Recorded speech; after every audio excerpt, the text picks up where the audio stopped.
kita lihat bersama ya pemirsa di mana akhirnya IHSG menutup perdagangan hari ini dengan pelemahan kembali. Pelemahan sudah berlangsung sejak kemarin walaupun pelemahannya cukup moderat dan tipis hari ini di 0,13%.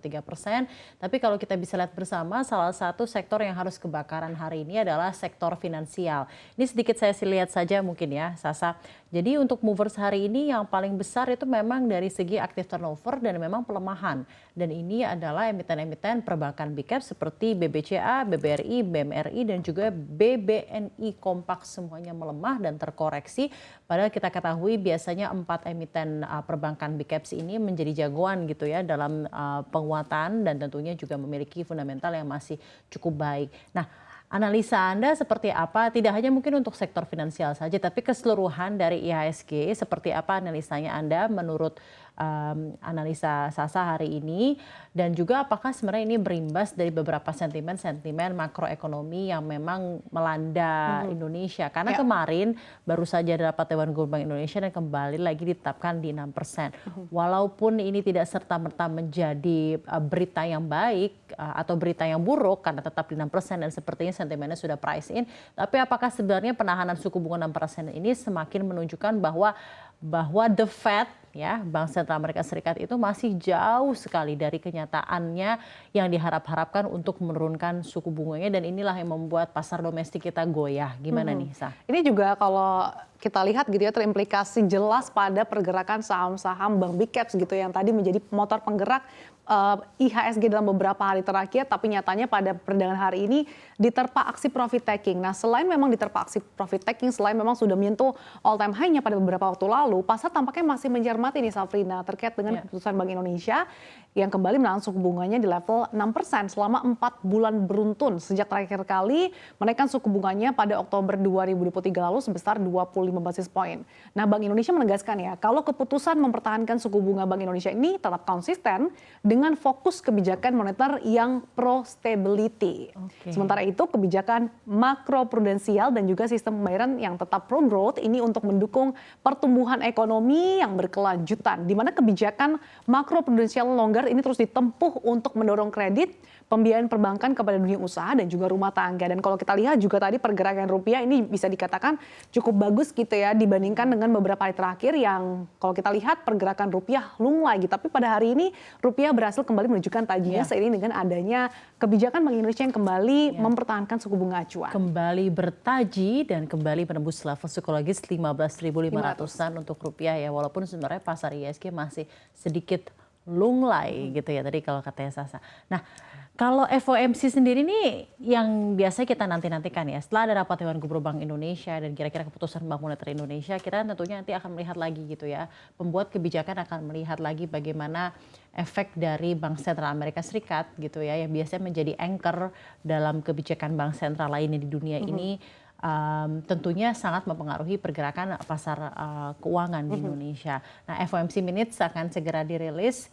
Kira-kira seperti apa sih dampak-dampak dari indikator-indikator makroekonomi yang ada di Amerika Serikat, mungkin dari segi Consumer Price Index, dari segi non-farm payroll dan lain-lainnya ini juga turut memiliki impact terhadap pasar keuangan kita. Ya tentunya menjadi kiblat gitu ya bagi sejumlah kebijakan bank sentral lain di dunia. Di mana dalam risalah tersebut nih Safrina, pejabat The Fed nih kalau kita lihat gitu ya kayaknya mengindikasikan kalau pertemuan terakhir mereka kayaknya mereka tidak perlu terburu-buru deh untuk segera menurunkan suku bunga acuan dan menyatakan bahwa optimisme dan juga kehati-hatian terhadap inflasi.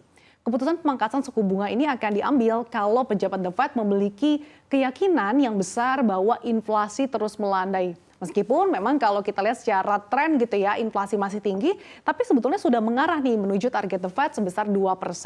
Nah, ringkasan rapat tersebut juga menunjukkan adanya rasa optimisme secara umum kalau langkah kebijakan The Fed ini telah berhasil untuk menurunkan laju inflasi yang pada pertengahan tahun 2022 lalu, bahkan kalau kita ingat gitu ya, mencapai level tertinggi sekitar 9%-an dalam 40 tahun terakhir. Tapi para pejabat mencatat kalau mereka ingin melihat lebih banyak lagi nih sebelum melakukan pelonggaran kebijakan sambil mengatakan kalau kenaikan suku bunga kemungkinan besar akan berakhir.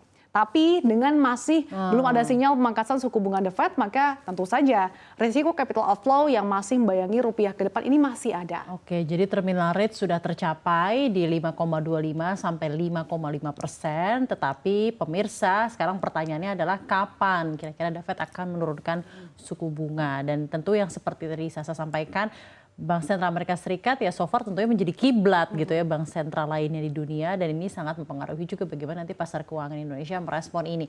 Kalau nanti sampai half 2 benar-benar di-cut untuk rate-nya The Federal Reserve, mungkin itu menjadi titik balik penguatan IHSG dan akan kembali bullish lagi dan tidak sideways di kisaran 7.200 7.300-an saja ya. Kita harapkan bersama.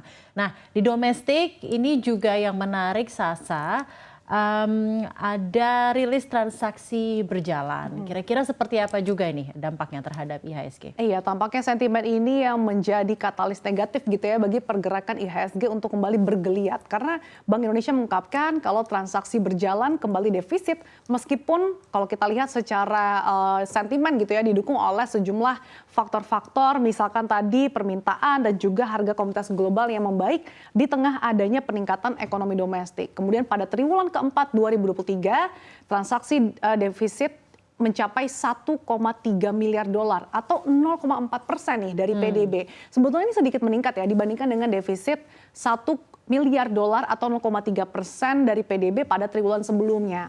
Nah, dengan transaksi berjalan yang sudah defisit selama 3 kuartal terakhir ini, maka tentu saja ini merupakan menjadi sentimen yang kurang baik nih bagi para investor khususnya karena mengingat kebutuhan dolar dalam negeri menjadi lebih besar. Alhasil apa? Investor asing dapat menarik dananya dari dalam negeri atau terjadi capital outflow. Oke, baik. Dan kita juga bisa lihat ya secara kumulatif transaksi berjalan tahun 2023 ini mencatat defisit yang terkendali sebesar 1,6 miliar dolar Amerika Serikat atau 0,1% dari PDB setelah membukukan surplus di 13,2 miliar dolar atau 1% dari PDB di tahun 2022. Nah, sekarang mungkin secara sektoral ya, kira-kira sektor-sektor apa saja nih yang menarik untuk kita pantau bersama di pergerakan hari ini? Adakah dari sektor tertentu yang memang pergerakannya hari ini moncer karena ada sentimen-sentimen tertentu yang mempengaruhi penguatan yang cukup signifikan di hari ini? Silakan, Sa. Kalau kita lihat di tengah penutupan perdagangan IHSG yang terkoreksi pada hari ini, sebetulnya secara sektoral ini hanya 2 saja sektor yang merah gitu ya, finansial sama teknologi. Nah, salah satu sektor yang sebetulnya ataupun seharusnya menjadi bensin bagi penguatan IHSG hari ini yaitu adalah sektor transportasi yang menguat 1,47%. Dan kalau kita cermati gitu ya, ada sejumlah emiten-emiten yang turut mendorong penguatan sektor teknologi ini, sektor transportasi maksud kami, diantaranya emiten milik konglomerat Theodore Permadi Rahmat yaitu PT Adi Sarana Armada Tbk atau ASA.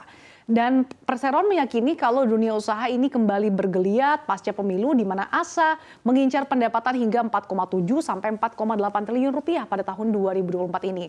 Nah, sejalan dengan itu Perseroan juga yakin nih bahwa mereka mampu mencapai laba bersih yang lebih besar dibandingkan tahun 2023. Kalau kita lihat pergerakannya pada perdana hari ini, saham Adi Sarana Armada atau ASA ditutup terapresiasi 6,38%. Kalau kita lihat juga secara price performance, sebetulnya pergerakannya tidak terlalu cukup moncer gitu ya, karena dalam 6 bulan terakhir atau let's say 1 bulan terakhir deh, emiten ASA ini terkoreksi 5,06%. Tapi pada perdagangan hari ini mampu rebound gitu ya. Selain ada ASA, ada juga emiten transportasi sungai dan laut yaitu PT Hasnur International Shipping Tbk atau HAIS yang berhasil meraih laba bersih sebesar 157,4 miliar rupiah pada tahun 2023 atau naik 36,5% secara year on year. Dan ini terimplikasi dengan cukup baik pada perdana hari ini saham Hasnur International Shipping ditutup terapresiasi hingga 8,04%.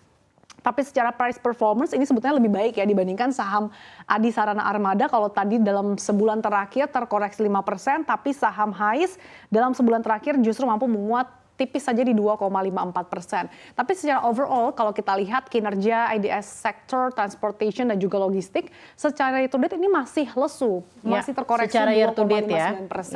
Sebetulnya ada beberapa sentimen sih yang juga turut mendorong kabar baik gitu atau angin segar bagi sektor transportasi ataupun logistik.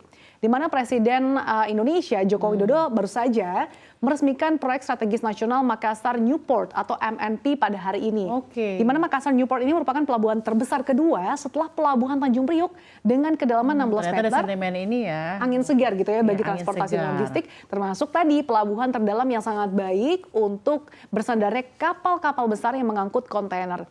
Di mana Presiden Jokowi juga menargetkan kalau biaya logistik nasional yang selama ini menjadi momok gitu ya, ini bisa turun dari 14,29% pada tahun 2022 menjadi 8% pada tahun 2045. No wonder ya, jadi emiten-emiten logistik ini berhasil moncer luar biasa di perdagangan hari ini. Bahkan untuk international shipping naik 8,04%. Berhasil melaju gitu ya, mengarungi. Pelayaran tabur emas 1,22%, mengarungi Dinamika.